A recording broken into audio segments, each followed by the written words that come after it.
Hi mga farmers! Welcome back to my channel, Tesalonica's Farm. Hi mga farmers! And for today's video, so napasyal ako dito sa Cebu, sa MNE Game Farm. So gusto ko na, matagal ko na itong gustong bisitahin dahil katabing bayan lang namin ito, katabing isla lang, Cebu at Bohol. So ngayon, napakalaking opportunity na nakarating ako dito sa MNE Game Farm kay Kamareng. Ayan, shoutout sa iyo Kamareng. Thank you sa pagpayag mo na makapag-stay ako dito at makapag-vlog sa iyong napakagandang farm. So ayan, hintayin niyo yung susunod ko yung clip sa video na to na kasama natin si Sir Randy at si Kamareng. So tuloy-tuloy naman ang video na to sa YouTube, panoorin niyo. Ayan, kasama natin ang napakagwapong si Sir Randy ng MNE. So dito kami ngayon sa taas banda ng farm nila. Tingnan nyo muna yung view. Dito kami banda sa may taas. Ayan. So doon yung entrance sila. Tapos ito na yung pinaka TP and cording area nila dito. Ayan. Napakaganda. So hindi lang yan, meron pa dun sa baba, sa kabila. Ayan. At mamaya may pool pa sila pakita sa inyo. So ito. Ba't pala ganito yung color ng TV niya? Nakaka-intriga daw anong to. Parang sa lahat ng mga nag-game farm, parang ito yung kakaiba na ang ganda ng kulay. Parang Pilipinas, yung ganda ng kulay. Napasahay lang sa kulay, di ba? Lalo na pagka-istag, masyadong maarte istag. Oo. Konting bagay lang nakakaiba sa kanila. May chance na mag-off sila. Dagdag ano lang ba? Parang attraction. Tsaka yung ibang veteranong hunter, alam nila yan kung ano purpose nila. Okay. Kasi nakakatuwa, tsaka ang ganda talaga niyang tingnan. Lalo, kahit siguro maliliit na farm, tapos ganito yung kulay ng TV, more attractive no? Oo. Maganda. So ano ba yung ano dyan? Makikita dyan? Yan yung mga signature line natin na Evans White, tsaka Black Elso, sold out eh. Wala, Evans White lang meron yun eh. So ano pwedeng mapakita dyan kahit naka-cording lang sila? Ayun, yun yung mga White nyo. Evans White. Ay, let's go! Nahihiya pa ako kay Sir Randy. Ayan, sikat pa sa Facebook eh. Masikat ka. So, eto, first video ko to kasi ngayon ako dumating dito sa MNE. So, wala si Kamareng. Pero may continuation ako nito na kasama ko siya bukas. Ayan, so yan si Sir Randy muna yung kasama ko. Yan, Eto, medyo dry na yung balaybo niya, pero yan isa sa personal material natin. personal material, Erwin's White. Ilang ano na to sir? Taon? 2 taon na may 2 gitna. years old. Pero kahit dry na yung balat, no? Maganda pa rin yung itsura niya. Ayan. So, ito yung mga nakikita natin na talaga nagpapanalo sa inyo sa mga exam nyo. Lagi kayong pasado. Ayan. Sir Randy, dahil yun na isa sa pinagmamalaki at signature line ninyo ang Erwin's White. So, ano rin yung pinagmamalaking katangian or characteristic ng inyong inyong estudyante? Yung mga lemon white yan or Evans White, matatalino yan. Kumbaga, pag naglaro yan, hindi masyadong impressive sa panalo kasi aabangan ka lang niya eh. Okay. Gusto niya, pag binta mo siya, dyan lang siya, papasukin sa angatang ka. Ganun lang. Ganun lang simple yung Pagka laro. sinuwerte, isang palo, patay ka. Pag may Masarap. swerte, alam mo naman Okay. sabong, kahit Tama. magaling, kailangan may swerte pa rin. So yun talaga yung mapapakita mo sa cutting skills, magaling talaga sila. So Magaling yung na Black patama. Elso, ganun din. Parehas din ang laro sa Black Elso. So talaga natimpla nyo na ang Erwin's White at Black Elso ninyo. Ayan, sayang hindi natin makikita yung Black Elso dahil sold out. So ganyan katinde yung MNE Game Farm dito sa Cebu. So tanong ko lang itong nakikita ko itong buong inyong farm dito. Ilang hektarya to lahat? Almost 16 hectares na to. 16 hectares. Tapos ilang pirasong TP kasi hindi ko na mabilang sa dami ng nakikita natin. Ang ganda sana nito ko i-drone. Ilang pirasong TP to nandito sir na nakatayo? Sa ngayon, meron lang tong 1,500. Pero malaki tayong bakante ron. Wala tayong TP. So yan, Diyos Kaya, ko po. siguro- Bakante pa to ha. May bakante pa. Grabe. So lalagyan nyo pa doon. Ah. So tsaka napakaganda ng mga nyo dito, breeding house, mga open breeding area, yung mga pakawalaan nyo na area. Ang ganda sir. So bukas mapapakita to no, yung mga ninyo pati ruweda ninyo. Talagang nakaka-intriga sa ganda. Ayan. Bukas, tutoy ka naman ni Kamarin. Oo, si Kamareng naman bukas. So, talagang maganda yung farm dito. So, hindi ko in-expect na ganito kaganda. Pag open pa lang ng gate, talagang yung sasakyan mo, lulubog mo na sa detention ba yun? Para, Kung may footbath, merong car bath. oo, bakit may ganun pala? Hindi, syempre, para makaiwas tayo sa kung sakaling may virus na hindi maganda, doon pa lang ano na natin siya. Sir, Maiwasan ano? natin. ang pinakamahal ng manok dito. Pinakamahal namin, ano eh.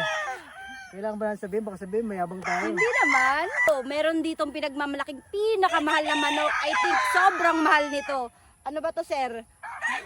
Saan ko to makikita dito sa farm nyo? Yung totoong pinakamahal naming manok talaga. Pinakamahal. Ano yung pinakamahal na yan? Kaso baka sabihin, mayabang tayo. Ay, hindi. Talagang mahal yun eh, nung nakita ko. Saan ko nakikita? Sa totoo, yung pinakamahal naming manok dito, nandun sa may, pagpasok mo ng entrance, yung dalawang malaking manok, yun yung pinakamahal. So, ayan. So, yun. Dahil nga, naiintriga tayo sa pinakamahal na manok dito sa MNE. So, ipapakita na ni Sir ang pinakamahal. So, ano ba? Yun Turo nga, mo yung na. totoong pinakamahal na manok ng MNE. Ito yun. Ito yun. Wala kayo nito kahit sino kayo. Ayan, tingnan nyo. Ang signature na design dito sa MNE Game Farm. Sinag niya, napakaganda, di ba? Bagay Punta ka na doon bagay. para makita Bagay lang na kung bagay gaano ako dito. kalaki. Nakita mo yung manok para malaman lang kung eto, gaano kalaki. nahawakan ko yung $3,500 sa, ang tawag dito, sa BGC, sa Bicol. Titignan ko kung ano ang pakiramdam humawak ng ganitong manok. Baka tariin ako nito ah! Ay, nakatakot! So, ang laki. Kalahati lang ako. Ay!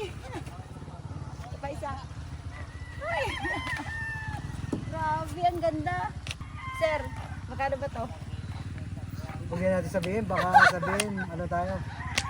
Pero basta yun, Ito na yung pinakamahal. promise yun, yan yung Oh, pinakamahal. ito mukhang ito talaga. Ayan. So nakita naman ninyo sa lahat, makaka-relate lang dito at sobrang magagandahan. Ayun, napakahilig lang sa mga manok. So, very ganda. Saludo-saludo ko sa design, sa pinaka-preparation na ginawa sa farm na to. Tapos, saka sa yung pag-aayos, sobrang ganda. Sobrang linis, sobrang nasa ayos lahat. So, ito, may papakita ko sa inyo na bata pa, pero ito yung kanilang black kelso dito. So, yung pakita ko sa camera.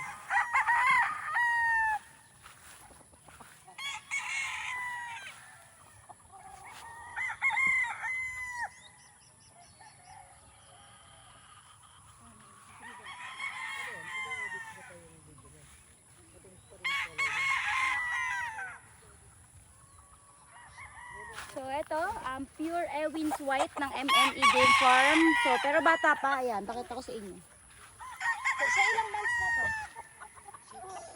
6 months. Pure Ewins White. Ayan. Ang ganda. Sobrang ganda. Ay, teka, wait lang, pakita ko sa inyo. Tingnan nyo dito yung view.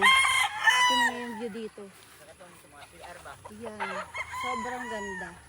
Napakaganda ng farm dito. Sobrang ganda tingnan talaga. Lalo na pag sa camera parang maliit. Pero pag nandito kayo sa personal. Kasi nung lagi kong pinapanood si Kamaring, parang maliit lang siya tingnan sa mga video. Pero pag pala personal lang dito ka, malulula ka sa rami ng TV. So hanggang dulo. Ganda. So ito naman ang pinakikita ko sa inyo sa number 13 TP is combination ng Black Kelso and Ewins White. So napakaganda ng manok dahil talagang as in combination talaga yung nangyari. Tingnan nyo oh, yung pagka all white ng kanyang body, may lumalabas sa tail niya na half black, tas half white, pati yung katawan sa pakpak, nakikita ninyo talaga yung combination ng blood. Nakakamangha. At dito galing yan sa manok na to. Tingnan nyo yung manok na talaga dito, maka-intriga ka sa manok na to. Pula at puti. San ka? Sa pula, sa puti. Ayan, pumili ka. So, yun pala sir, napansin ko lang kanina nung pagpasok ko din, marami kayong manok dito sa harapan at sa may taas. Pero pagdating dun sa baba, medyo wala na akong nakita or bakante na yung baba. Bakit? Actually, ito palang stats natin yun na harvest na first batch natin sa pang early bird. Yung doon naman, talagang bakante, ubos talaga, sold out talaga. Sold out.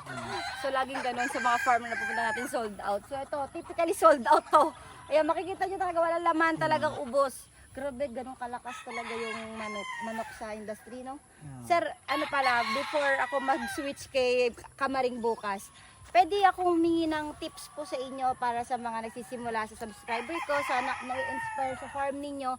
Konting inspirational nasalita lang po para sa kanila. As talagang kilala at sikat na breeder dito sa isa sa Pilipinas. Sige sir. Yun lang, magsimula lang tayo ng kaya natin. Kasi kung magsisimula tayo ng marami agad, tapos di natin kakayanin, baka magkasakit lang. So, marami kang manok, pero maraming manok na may sakit. Baka ng konti lang, basta hindi magkasakit kasi isa yun sa para makapagpalabas ka ng mga super na manok o magagaling na manok. Yung simula sisika lang sila, healthy talaga sila hanggang sa ma-develop sila na istag sila. Yun naman yung sikreto talaga. Maayos na materyales. Yun. Yung makita may materyales, talagang nilalaban sa gitna yung mga manok nila. Yun lang. Yun yung mapapayo nyo Depende na sa iyo kung paano papalaki yung mga magiging anak nila. Okay. Kasi kahit na ano pang ganda ng materialis mo, kung di mo maalagaan na maayos yung mga sisiw mo, Tama. useless, sayang pera mo. So, sinasabi nyo na dito sa inyong farm, kung ano yung pinayo nyo sa mga subscriber natin, yun po yung ginagawa ninyo. Siyempre. Ayan, talagang subok na ang MNE. And salamat po sir, Welcome. Yan, thank you.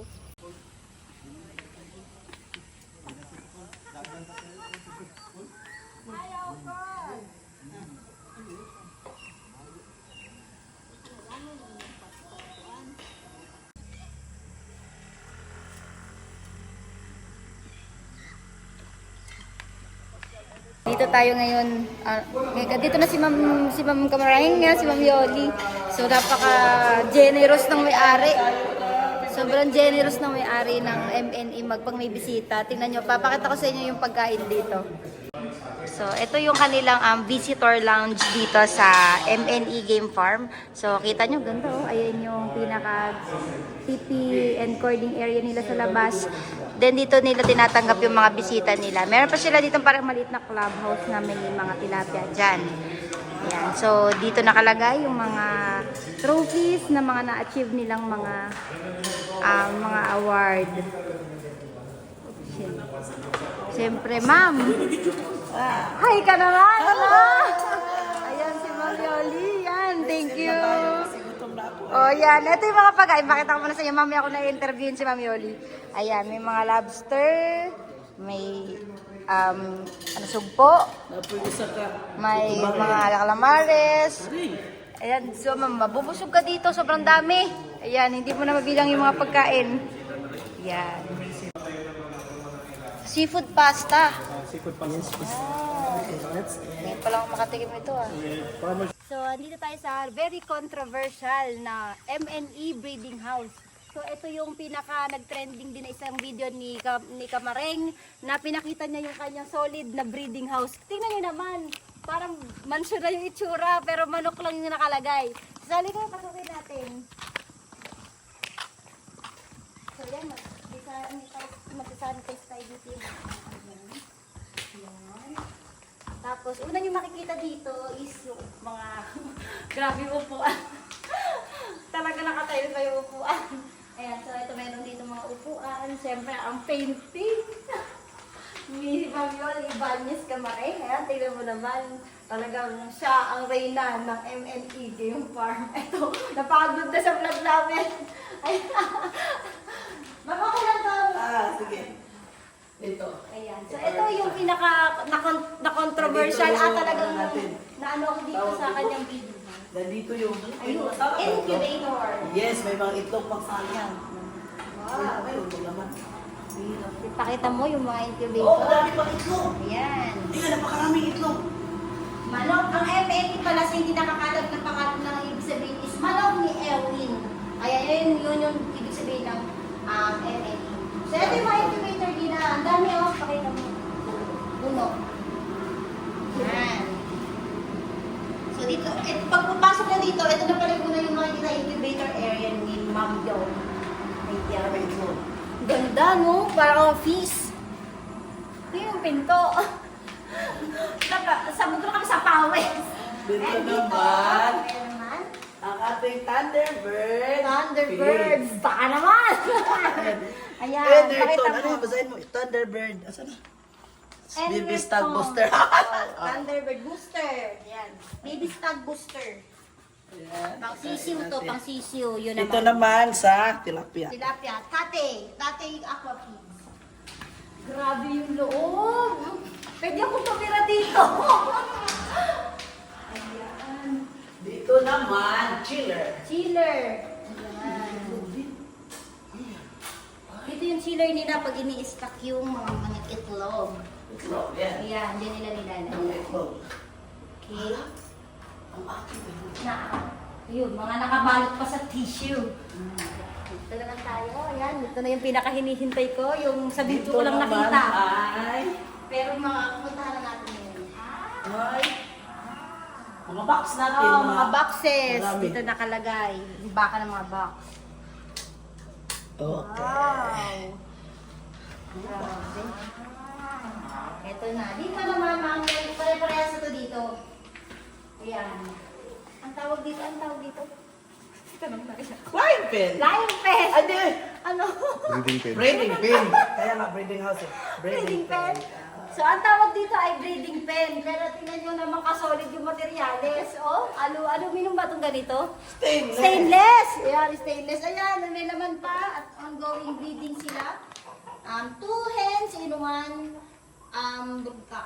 Ayan. So, ganyan yung kanila. Ilang talo ito, ma'am? Lahat? 30 na breeding pen. So, nakita ninyo yung itsura. Wish mo ba magkaganito ka rin? Talaga. Gusto mo rin ito. Ayan. Ang dami, no? Yung damo na yan, nalala mo yung pinag-mawera natin sa labas? Pinatuyo natin yun, tapos yan na ginagamit natin. Okay. Kasi nakakatipid tayo sa halip na gumamit tayo ng rice hull. Wow.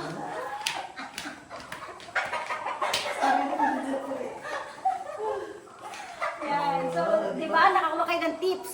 Kapag meron kayong minamawer ng mga Carabao grass nyo, so padry nyo na lang, papatuyuin, pwede nyo nang gamitin sa pen. Sa inyong mga manok na gustong palahin. Dito ang black hills, oh, ang daming inahin. Yan. Anim na inahin. 6 in 1. Black hills. Black Kelso. Ang ganda. Ganda.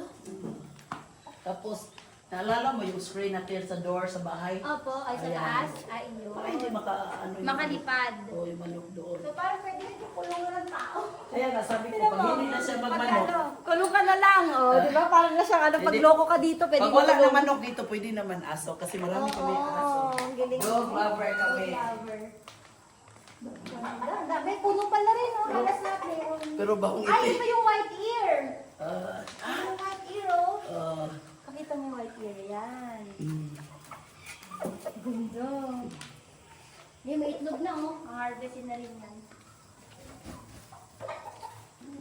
Then after ng incubation nila Ma'am Yoli, then magsisisiw, tapos dilalagay nyo na lang po sa fridge. Oo.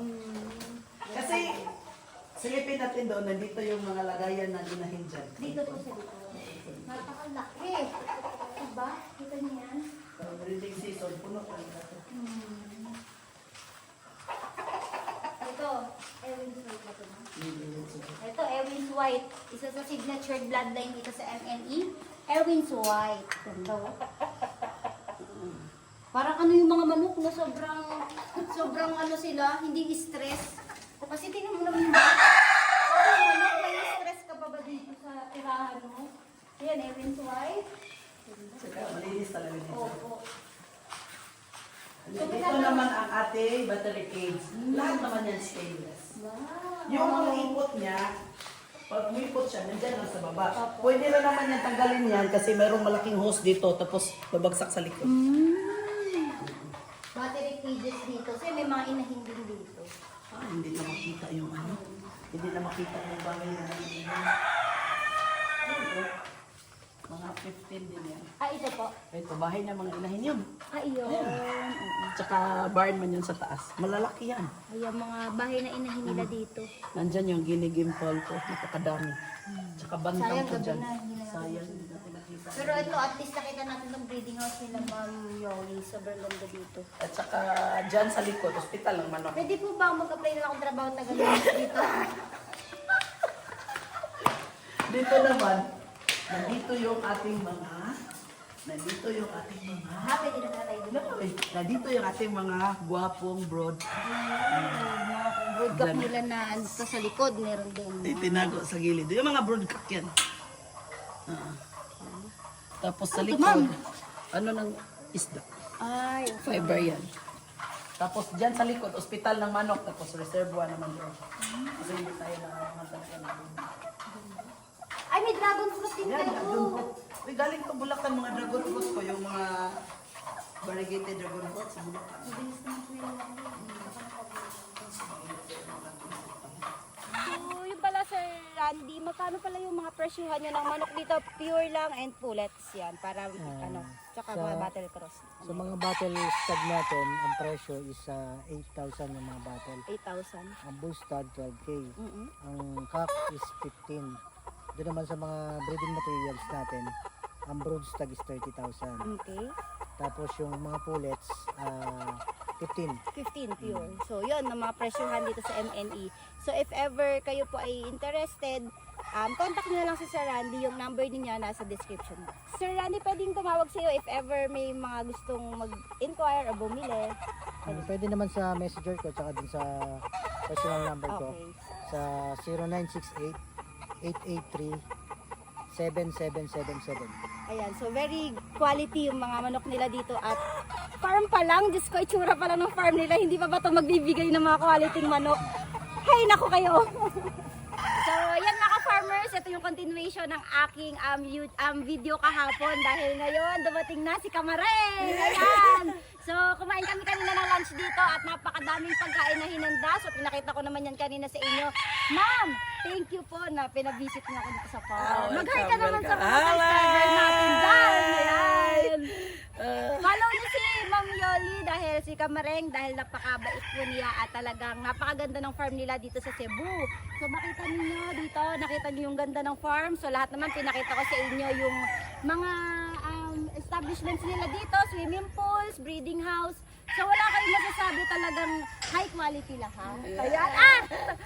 Panoorin niyo yung egg challenge namin ni Ma'am. So nandito sa Facebook ni Ma'am Yoli at nakakuha ko ng secret. Ayan, dahil gusto niyo malaman, manood kayo sa Facebook ni Ma'am Yoli. Ayan, panoorin niyo. So, yun mga farmers, yun yung ating vlog dito sa MNE Game Farm. Ayan, at maraming salamat sa panonood ninyo. Talagang napakaganda ng farm ni Ma'am Yoli Ibanez dito sa Cebu. So, at ang kanyang mga materials and mga manok is napakaganda, talagang sulit at talagang hindi nyo po pagsisisihan pagkuha nyo sa kanila ng mga ganyang mga manok. So, dahil sa farm pa lang makikita nyo na sobrang ganda yung kanilang farm. Ayan mga farmers, kung nagustuhan itong video na to, please like and subscribe sa aking YouTube channel. At i-click nyo na rin po yung notification bell para lagi updated sa lahat ng videos na upload ko dito sa aking YouTube channel. Ayan mga farmers, thank you for watching and happy farming.